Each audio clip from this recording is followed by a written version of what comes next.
जैसे नीलगाय एक बहुत शांत जानवर मानी जाती है, लेकिन उसके शांतपन और चुप रहने की कीमत उसे बहुत भारी पड़ी। इस कहानी में ना कोई शिकार है ना कोई शिकारी, बस एक जानवर है, शांत, सहज और चुपचाप जीने वाला। वो था नीलगाय। पर एक दिन ऐसा आया जब उसकी चुप्पी ने उसे एक ऐसा पछतावा दिया जो उसके आत्मा तक को तोड़ दिया। कहानी की शुरुआत होती है जंगल से। एक जंगल में नीलगाय नीलम रहा करती थी। वह बहुत समझदार, तेज दौड़ने वाली और शांत जानवर मानी जाती थी। वो कभी किसी से झगड़ा नहीं करती, किसी की बात में दखल भी नहीं देती। उसका एक ही असूल था, जो होगा देखा जाएगा। लेकिन नीलगाय का यही उसूल एक दिन उस पर इतना भारी पड़ जाएगा, उसने कभी नहीं सोचा था। एक नई मुसीबत की दस्तक होती है। एक दिन जंगल में एक नया जानवर आया, तेंदुआ। उसका नाम था तपन। तपन बहुत ही चालाक था और शांत जानवरों को अपना निशाना बनाता रहता था। धीरे धीरे उसने जंगल में डर फैलाना शुरू किया।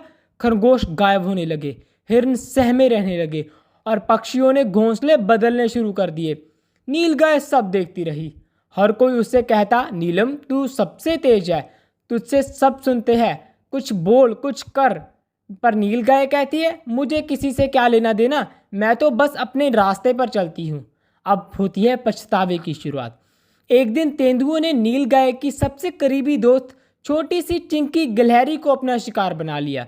वो वह गिलहरी थी जो रोज नीलम के साथ फल साझा करती थी, उसके सींग पर बैठकर गाना गाती थी।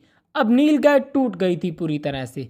वो उसी रात जंगल की सबसे ऊंची चोटी पर जाकर बैठ गई और पहली बार उसकी आंखों में आंसू निकले। काश मैंने बोलने की हिम्मत की होती। काश मैंने सोचा होता कि चुप रहना हमेशा शांति नहीं। काश मैं डर से ऊपर उठती। मैं इतनी तेज दौड़ सकती हूँ, इतनी दूर देख सकती हूँ, लेकिन मैं एक चीज़ कभी नहीं देख सकती, वो है अंजाम। मेरी चुप्पी ने उस दोस्त की जान ले ली जो मुझ पर भरोसा करती थी, मुझ पर मर मिटती थी। मैं मजबूत थी, पर मैंने डर को ताकत बना दिया। अब पछतावा है, वो भी जो ऐसा हर रोज मुझे अंदर से खा रहा है। और अगली ही सुबह नीलगाय जंगल में दौड़ती हुई गई, उस जगह जहाँ जानवर छिपे बैठे थे। उसने पहली बार अपनी आवाज़ उठाई, तपन को हटाना है तो हमें साथ खड़ा होना होगा। अब मैं चुप नहीं रहूंगी, अब मैं भी डरी हुई नहीं। जो बीत गया उसे मैं नहीं बदल सकती, पर आने वाले कल को जरूर बदलूंगी। उस दिन से नीलगाय जंगल की आवाज़ बन गई। उसने सभी जानवरों को जोड़ा, तेंदुओं की चालों को समझा और मिलकर उसे जंगल से बाहर निकाल दिया। अंत पछतावे से परिवर्तन तक। उस दिन से नीलगाय फिर कभी वैसी शांत नहीं रही।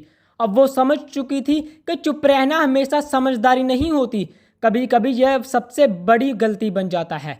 मगर उसने अपने पछतावे को बोझ नहीं, ईंधन बना लिया। दोस्तों, कभी कभी हमारी चुप्पी ही किसी की बर्बादी की वजह बन जाती है। अगर तुम सही को देखकर भी कुछ नहीं कहते तो तुम भी उतने ही दोषी हो जितना वो जो गलत कर रहा है। पछतावा तब होता है जब हमें बोलना चाहिए था और हमने चुप रहना चुना। लेकिन पछतावे को सजा मत बनाओ, उसे सीख बनाओ। और याद रखना, नीलगाय जैसा पछतावा मत पालो, नीलगाय जैसी हिम्मत पालो।